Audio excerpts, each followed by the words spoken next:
Pertamanya, malam ni di antara malam-malam kita mula berfikir tentang kita nak memilih menantu dalam masyarakat kita pada hari ini. Kita bayangkan menantu yang lama telah meninggal dunia. Kemudian kita baru nak dapat menantu baru. Di kawasan Simpang Jeram ini, ada seorang lelaki ataupun dua orang lelaki yang masuk meminang anak dara kita. Yang kita diajar supaya pilih menantu yang nak masuk ni yang macam mana. Menantu ataupun hantu, dia panggil.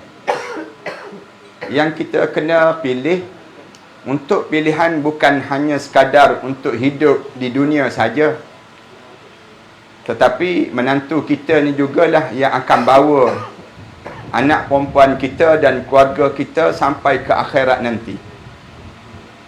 Ini konsep yang kita kena faham, mengapa kita terpaksa mengundi di kawasan ini. Apabila kita diberi peluang bagi rakyat-rakyat di kawasan Jeram ini ataupun Simpang Jeram ini, maka kita kena tahu pilihan yang paling baik untuk kita nak jadikan dia sebagai pemimpin pada kita. Boleh jadi sebelum daripada ni, orang kawasan ini mereka terkeliru dalam hidup mereka, mendapat yang disebut dengan pilihan yang tak tepat. Tapi hari ini Allah bagi peluang kembali untuk kita buat pilihan yang tepat dalam hidup kita. Kerana kita tahu bahawa hidup kita ini bukan sekadar untuk hidup di dunia saja. Lepas pada kita hidup di dunia ni, kita kena hidup lagi di dalam kubur. Hidup ke tak hidup dalam kubur? Hidup, tuan-tuan. Tak percaya, cuba try mati, tak percaya. Nak tahu hidup ke tak hidup. Waktu mana kita dalam kubur nanti, kita akan ditanya, bagaimana kamu dengan ikhwan kamu, kawan-kawan kamu di atas dunia dahulu? Kamu dengan siapa di atas dunia dahulu? Lepas ada kita hidup di dalam kubur, kita kena hidup lagi di padang mahsyar. Padang mahsyar kita bangun. Kita akan bergerak mengikut jemaah yang kita berada di atas dunia ini. Sebagaimana ayat yang saya baca tadi. Ayat ni dalam surah Isra. Tuan-tuan boleh balik nanti tengok pada ayat yang ke-71. Allah Subhanahu wa taala jelas sebut, yauma nad'u kullu unasim biimamihim. Di hari di mana kami akan panggil manusia berdasar pada pemimpin yang mereka pilih di atas dunia dahulu. Banyak ayat-ayat Quran yang cerita tentang mengenai bagaimana pemimpin sampai ke akhirat. Tuan-tuan jangan nampak hanya kita pilih 9 hari bulan ni saja, tidak. Tapi kita kena nampak, bila kita pilih 9 hari bulan ini, bawa sampailah kita menghadap di hadapan Allah. Sebab itulah ini yang diajar oleh tutur guru kita di negeri Kelantan. Mungkin kejap lagi yang berhormat akan cerita pada kita bagaimana kepimpinan di Kelantan. Mengajar bahawa setiap apa yang kita pilih ini, semuanya ada dosa dan pahala. Adanya ganjaran yang Allah sediakan dalam hidup kita. Ini yang datang jauh daripada Kelantan, misal contoh. Bukan datang dapat duit di dunia, tak. Bukan datang kita dalam keadaan yang kita dapat kemegahan dunia, tidak. Tapi kita yakin bahawa di sana ada ganjaran yang Allah sediakan dalam setiap titik peluh kita. Yang ni yang perlu dipahami dalam gerak kerja kita sewaktu mana kita diberi peluang oleh Allah untuk hidup di atas muka bumi ini. Apabila kita betul dalam pilihan kita, sampai di akhirat nanti, pemimpin-pemimpin ini pun akan bawa bersama kita untuk menuju ke satu tempat lagi, ke alam yang kelima dalam hidup, yang disebut alam sa'idun au saqiyun, alam bahagia ataupun alam celaka. alam syurga ataupun alam neraka. Sampai pada alam syurga neraka, lalu Allah ajar pada kita supaya kita faham. Sebut je syurga, Allah sebut khalidina fiha abada, kekal sampai bila-bila dalam syurga. Sama juga bila sebut tentang neraka, khalidina fiha abada, kekal juga dalam neraka sampai bila-bila. Sebab tu saya sebut penting buat pilihan kita pemimpin di atas dunia ini. Pemimpin ini bukan sekadar menjadi pilihan waktu mana dalam keluarga sahaja. Penting kita kan, bila kita nak pilih suami, para haniskan nak pilih suami ataupun nak pilih isteri, Rasulullah suruh pilih. Rasulullah sebut takhayyaru li natfikum fa innal irqa dassas. Rasulullah sebut demikian. Bila kamu nak pilih pasangan hidup kamu, kamu pilih yang terbaik. Rasulullah sebut demikian. Takhayyaru, kamu kena pilih. Rasulullah sebut linatafikum, yang tempat ataupun bekas yang kamu nak letak benih padanya. Fa innal irqa dassas. Rasulullah sebut kerana yang jahat ini, urat yang jahat ni, saraf yang jahat ini akan menarik kepada keburukan dibandingkan dengan kebaikan. Rasulullah sebut penting untuk kita pilih suami, penting untuk kita pilih isteri. Sampai bila Rasulullah pesan pada orang lelaki, bila kamu nak kahwin, kamu pilih tunkihul mar'ah li arba'. Rasulullah ajar, bila kamu nak pilih seorang perempuan jadi isteri kamu, kamu pilih 4. 4 ciri ni. Kebanyakan orang akan pilih 4 ciri ni. Rasulullah sebut li jamaliha wali jamaliha wali nasabiha. Kemudian Rasulullah sebut wali maliha. Kemudian wali diniha. Akhir tu Rasulullah sebut kerana agama dia. Yang pertama orang pilih cantik dia, Rasulullah sebut. Ataupun orang pilih orang perempuan ni kerana harta benda dia. Ataupun orang pilih orang perempuan ni kerana keturunan dia. Lepas tu ataupun dia pilih orang bila nak kahwin dengan seorang kerana agama dia. Akhir sekali agama. Rasulullah sebut faz bizatid din taribat yadak. Ginilah dalam 4 pilihan tu Rasulullah kata kamu pilih yang ada agama. Daripada 4 yang ada tu kamu pilih yang agama. Bila kamu pilih agama, kamu akan hidup kamu ni kering tangan kamu. Taribat yadak. Rasulullah sebut akan jadi tenang. Tangan kamu tu gambaran orang yang hidup tenang dalam hidup. Para haniskan, kalau para haniskan tengok kan, ada akhir-akhir ni tulisan-tulisan, kata-kata di kalangan hukama sebut, penjara yang terbesar dalam dunia ini ialah mana-mana keluarga seorang yang berumah tangga kemudian hilang kedamaian dalam rumah tangganya. Lalu dia terpaksa terseksa sampailah dia mati. Ini penjara yang paling terseksa hidup. Kenapa dia silap pilih? Sama ada pilih suami silap ataupun pilih yang disebut dengan isteri pun silap. Bayangkan dalam rumah tangga, kalau kita silap pilih, dia akan jadi seksa kita. Terseksa kita di dunia.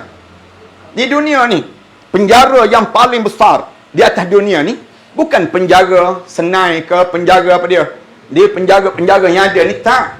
Penjara yang terbesar, bila kamu duduk dalam satu keluarga, tiba-tiba keluarga tu tak memberi kedamaian dalam kehidupan kamu. Hidup kamu penuh dengan terseksa sepanjang masa. Digambarkan demikian. Faham ke tak faham? Buat faham lah misalnya kita. Nampak dah mula termenung dah kita. Nak bayangkan suasana ini. Para haniskan, kalau rumah tangga kita dapat begitu keadaannya, bagaimana kita bayang masyarakat kita dapat pemimpin yang buruk dia dalam hidup kita. Kalau kehidupan rumah tangga kita ni, kita akan rasa terseksa dengan dapat pemimpin, dapat suami ataupun isteri yang dalam hidup kita ni tak pernah membahagiakan hidup kita. Bayangkan kita dapat dalam satu simpang yang disebut dengan jeram ini, dapat pemimpin yang salah, dapat pemimpin yang tak betul, pemimpin yang tak ambil berat terhadap rakyat. Boleh jadi kita akan tanya, Ustaz, kita ada 2 pilihan. Dua pilihan, tiga lah, sebenarnya tiga. Dalam pilihan raya ni ada tiga calon kan. Tapi kita tolaklah satu calon tu. Kita ambil dua je calon. Lalu bagaimana kita nak pilih calon yang terbaik yang boleh menyelamatkan kita? Kita akan tanya demikian. Tuan-tuan, saya percaya orang simpan jeram ini orang cerdik-cerdik. Saya tak nampak gaya muka bodoh ni tadi. Yang kata orang Melayu 4.2 juta bodoh tu, orang tu je. Dia je yang kata ada lebih kurang 4.2 juta orang Melayu di Malaysia ni bodoh. Kan ada kan? Dia salah seorang yang tersebut. Nak sebut kebodohan itu, biasa kalau kita caci maki orang, segala caci maki itu balik semula pada kita. Tapi saya nak sebutnya, orang simpan jeram ni, orang yang cerdik. Orang yang Allah bagi pada mereka kelebihan tersendiri. Sebelum daripada ni, kita tahu dah tempat ini pernah dijaga oleh Parti Islam se-Malaysia PAS. Di kawasan ini. Kemudian lepas itu kita serah kepada Allah Yarham. Lepas tu kembali sekarang ni kita nak balik semula. Kita nak ambil balik tempat ini untuk ditadbir dengan cara yang baik. Tuan-tuan dengar hujah Ustaz Ahmad Naufal sebentar tadi yang dibentangkan. Sebab apa kita tak nak bagi? Dan calon, mestilah calon yang terbaik. Tuan-tuan boleh letak saja calon ni. Bukannya orang yang calang-calang, tidak. Bukan orang kaling-kaling, senang kita. Orang yang datang daripada background yang bagus. Peribadi yang baik. Kalau saya berfikir, orang yang di tahap doktor pakar, yang gajinya lebih kurang 40,000, 50,000 sebulan. Kita letak begitu je dalam hidup dia. Maknanya tahap ekonomi dia tu, kalau dia nak fikir untuk diri dia seorang, cukup dah. Dia tak perlu pun untuk nak meletihkan badan, menyusahkan badan untuk terjun di medan ini. Dan duduk menawarkan diri untuk menjadi pilihan kepada penduduk simpan jeram ini. Untuk apa lagi dia nak jadi calon dengan kedudukan ekonomi yang free pada diri dia, bebas untuk dia hidup dalam suasana kekeluargaan dia. Tapi dia sanggup korbankan diri dia untuk masuk dalam masyarakat ini. Dia nak bawa ke mana masyarakat ini? Dia nak bawa ke mana? Ni kita buat contoh yang mudah lah pada diri kita. Dibandingkan dengan, dan tentulah dia bawa mesej yang tersendiri. Saya akan sebut mesej apa. Dibandingkan dengan satu lagi calon, kita letak dia IR. Dan tuan-tuan pun tahu dia di antara orang yang terlibat dalam penyelenggaraan banjir dan sebagainya. Allah takdirkan tempat ini jadi banjir. 2-3 hari yang sudah kan. Dalam dia sudah lebih kurang 30 tahun berada kawasan ini. Tiba-tiba banjir juga. Apa yang Allah sedang tunjukkan?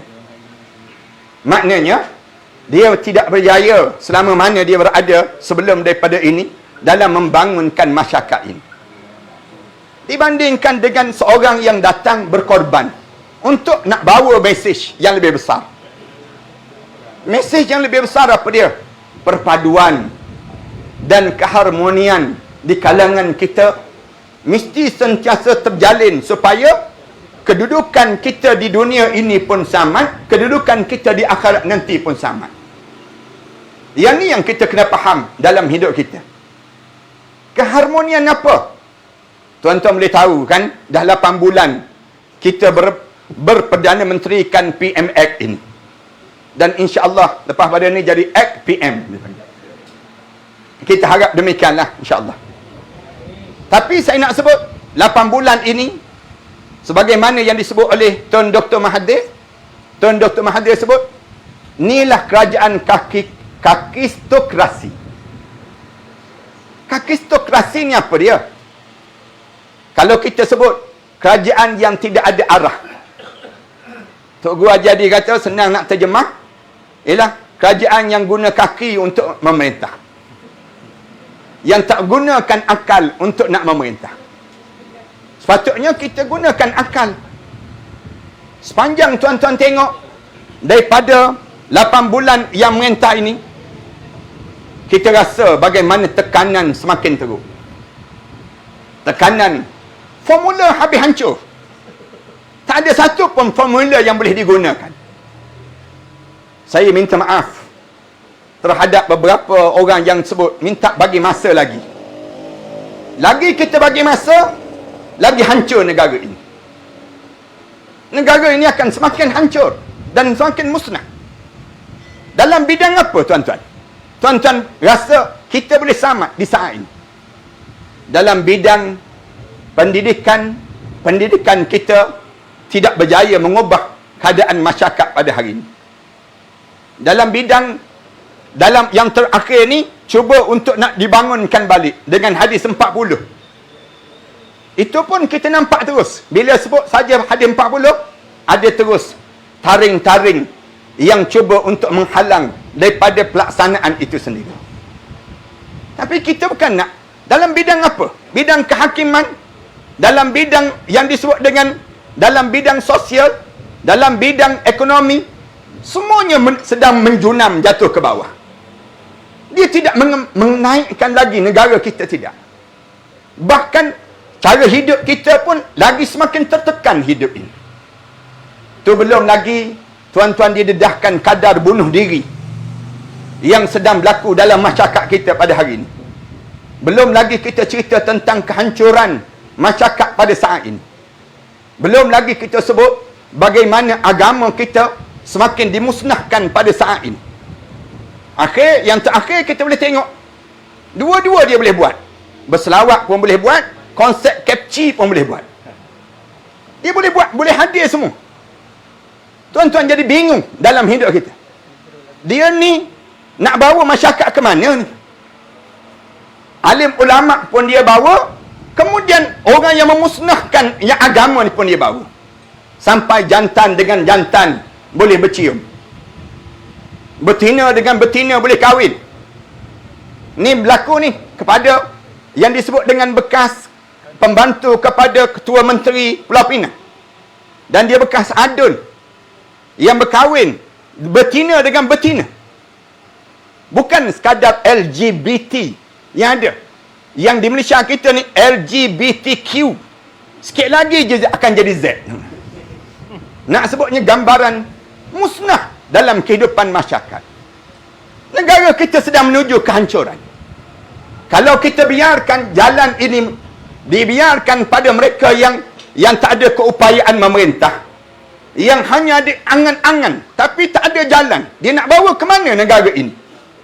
Dia tak boleh tunjuk sampai hari ini. Hanya slogan saja yang dilaungkan. Slogan negara madani. Yang dia sendiri pun tak faham madani itu apa dia. Kalau negara madani, kenapa kamu panggil Coldplay bulan 11 nanti? Coldplay dijemput, welcome Coldplay to Malaysia.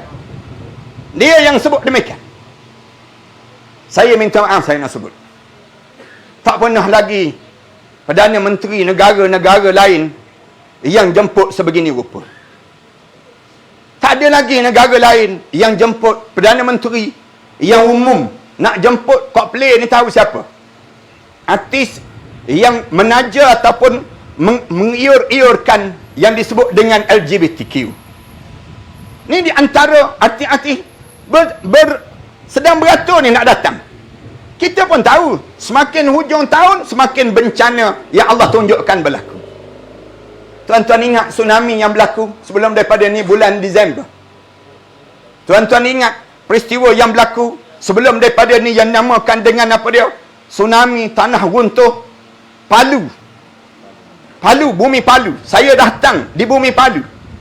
Saya di antara orang terawal orang asing datang di bumi Palu. Tuan-tuan tahu bumi Palu tu apa dia? Ya Allah Palu. Bagaimana Allah Palu di bumi Palu? Palu sepalu-palu, bukan Palu biasa. Palu yang luar biasa. 3 tempat yang berbeza. Hari keempat saya sampai di bumi Palu. Kerana buat satu program di tepi pantai, ya. Program joget dan bagi makan pada pantai. Yang dipesan oleh alim ulama, jangan buat. Tapi mereka tetap nak buat juga. Alhamdulillah saya sampai. Hari yang keempat, setelah mana berlakunya tsunami dan juga bencana, ditenggelamkan mereka dalam muka bumi. Allah tenggelamkan. Saya dengar suara orang bertempik dalam tanah. Hari yang keempat tu saya datang tu, saya dengar suara jeritan dalam tanah di hari keempat tak boleh keluar daripada kisaran. Kita tak boleh bayang macam mana Allah boleh kisar dalam kampung itu. Kampung, sebuah kampung di Balarua. Nama dia Balarua. Kemudian kawasan tu dikisar dengan kisaran pusingan begitu.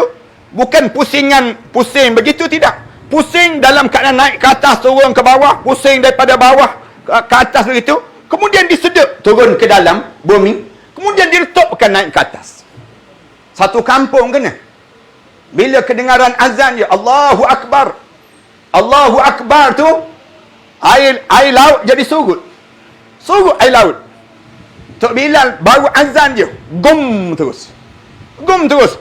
Tepi masjid, kemudian dekat dengan kawasan pesta yang mereka ingin lakukan itu. Lepas tu, air surut, kemudian datang air yang digelombangkan setinggi 5 meter air tersebut. Datang, kemudian merempuh, mati dalam air itu sendiri.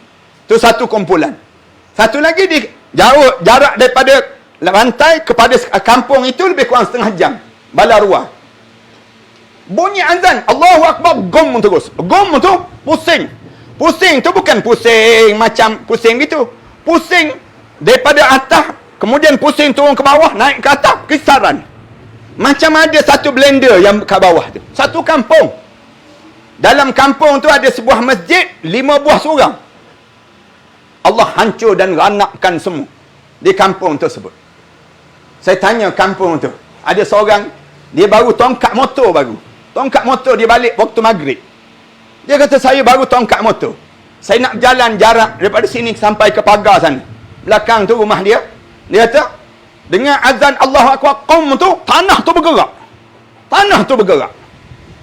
Berpusing, berputar. Anak dan isteri saya dalam pusingan itu. Saya nampak anak saya memalam-malambai pada saya. Isteri saya dalam pusaran itu. Kemudian akhirnya, sampai hari ini, saya tak dapatkan selamat lagi mereka tersebut. Bila saya tanya kenapa terjadi demikian, mereka jawab, kerana di sini berlakunya pesta LGBT. Pesta LGBT. Berapa ramai pesta LGBT itu? Orang di sini berapa ramai yang terlibat? Yang berdaftar seramai 1,500 orang.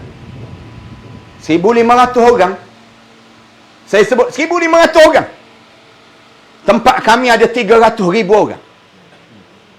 Tuan-tuan tengok kumpulan mereka sebut. 300,000 tuan-tuan. Bukan jumlah sikit.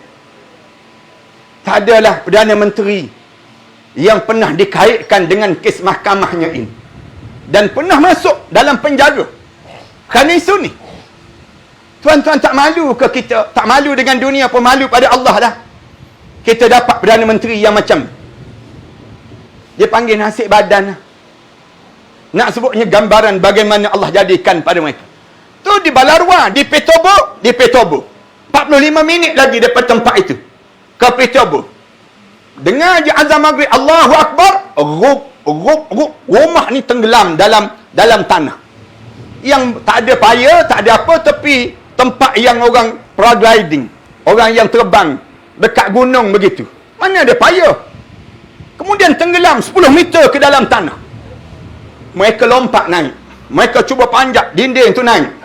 Tengah-tengah mereka panjat tu, datang air sawah yang hitam pekat, yang entah daripada mana-mana, meranapkan mereka, kemudian menenggelamkan kawasan tersebut. Kering terus.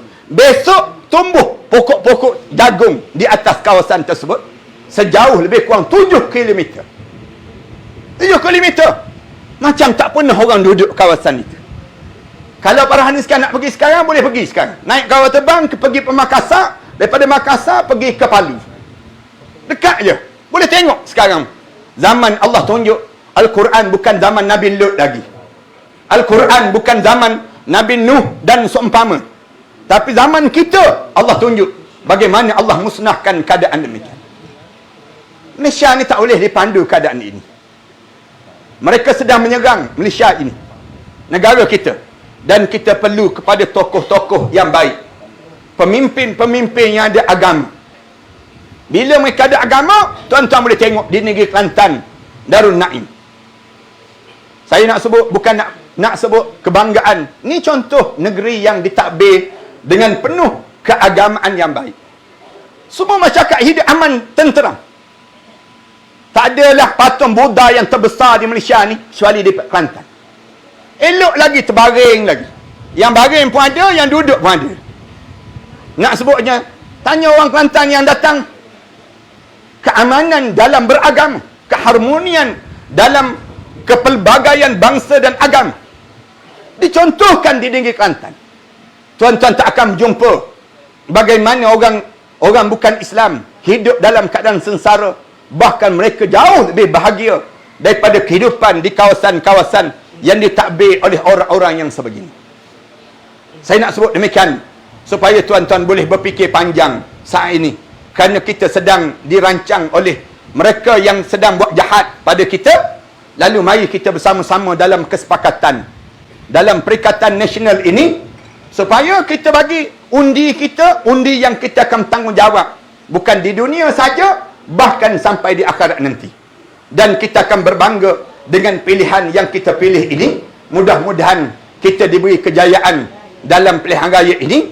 Bila berjaya saja dalam pilihan raya ini, satu petanda yang besar yang sedang ditunjukkan oleh masyarakat seluruh Malaysia kita ini sedang menolak yang disebut dengan kepimpinan 8 bulan yang tak tentu arah yang sedang dilakukan ini sendiri. Saya harap tak akan berlaku yang disebut dengan kita tolak calon yang terbaik yang kita letakkan ini. Bahkan kita mengharapkan semua di kalangan kita bersatu padu dan penuh dengan kekuatan bersama dalam kita menjayakan yang disebut dengan impian yang lebih baik, dan kita kembali balik suasana yang penuh damai yang pernah sebelum daripada ini ditunjukkan oleh abah kita Tan Sri Muhyiddin, telah tunjukkan dalam masa 22 bulan. Dia boleh 22 bulan kan? 31 dalam masa campur dengan Ismail Sabri. Masa tersebut masa-masa yang kita menikmati, masa-masa yang baik. Tapi lepas pada tersebut, kita rasa kembali balik tegang suasana kita, sukar dalam kehidupan kita, untuk kita nak melalui semua keadaan, di sudut komunikasinya, di sudut tuduhan-tuduhannya, menteri dalam negerinya, macam-macam gaya. Kita dapat menteri-menteri badut semua dipanggil, yang dalam keadaan yang penuh dengan tidak ada contoh yang lebih baik untuk dilakukan, penuh dengan dendam, perasaan-perasaan yang tak baik. Ni kita lihat bila berlaku tukaran peguam negara yang diumumkan hari ni pula, akan ada lagi lah. Kalau kita biarkan, akan berlaku lagi lah. Dia akan dibuang berapa kes-kes yang sedang berjalan itu, akan dilakukan banyak perkara lagi, dan pertuduhan-pertuduhan yang banyak yang sedang mereka lakukan pada saat ini. Kita harap supaya orang simpan jeram ini menjadi guru-guru yang baik pada masyarakat Malaysia, menjadi contoh-contoh yang baik. Dan jangan ada di kalangan kita yang tak keluar mengundi. Pastikan semua di kalangan kita keluar mengundi.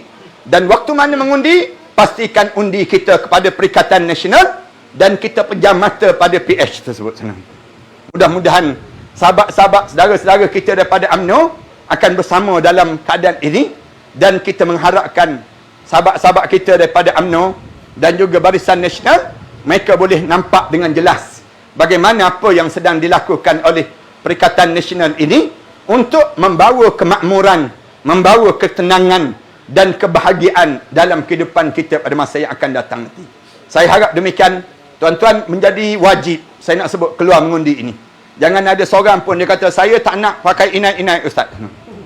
Saya tak nak dah. Inai saya ni kalau nak buang lambat pula, dia sebut demikian. Dia sebut demikian. Jangan. Kita kena ingat tanggungjawab kita. Pastikan semua orang kita kena keluar mengundi. Tak kira bangsa apa, kena keluar mengundi. Dan bila keluar, hanya undi yang disebut dengan Perikatan Nasional. Kalau nak keluar, nak undi selain daripada Perikatan Nasional, baik tak payah keluar. Duduk kat rumah sajalah. Mudah-mudahan Allah bagi kebaikan pada kita. Terima kasih pada kesempatan ini. Saya pohon kemaafan kerana ada satu lagi tempat yang nak dituju ini. Mudah-mudahan Allah berkati pertemuan ini. Aku qali hadza astaghfirullah li wa lakum. Wassalamualaikum warahmatullahi taala wabarakatuh. Tuan-tuan pun tahu, biasalah kita ni parti yang tidak dapat helikopter, tidak ada yang disebut dengan jet-jet peribadi. Kita tidak ada parti yang susah dipanggil, yang kita mengharapkan daripada sumbangan kita di kalangan kita. Oleh demikian, saya harap supaya petugas-petugas dapat bergeraklah. Tabung-tabung yang lalu tu kita ingat ya, biar bila kita masukkan sumbangan dalam tabung ini, kita niat, ya Allah, hapuskan segala dosa-dosa aku yang lalu, ya Allah. Kita niat pada diri kita, mudah-mudahan setiap debu-debu yang melekat pada pakaian kita, peluh-peluh yang mengecik ini, semuanya akan menjadi saksi kita di hadapan Allah. Kita telah berjuang di jalan Allah, dan kita telah gerakkan kerja-kerja untuk memastikan agama Allah ini tertegak di atas muka bumi dengan penuh cara yang teradil, yang penuh dengan keadilan Islam itu sendiri, insya-Allah. Mudah-mudahan demikianlah. Jadi saya harap supaya para hadirin sekalian bolehlah menggerakkan tabung-tabung ini, tabung-tabung untuk menyelamatkan harta orang Islam, menyelamatkan masa depan hidup kita, dan dalam masa yang sama niat untuk arwah ayah kita, arwah mak kita, dan mereka-mereka yang telah meninggal dunia, supaya pahala-pahala ini mengalir di kalangan kita, insya-Allah.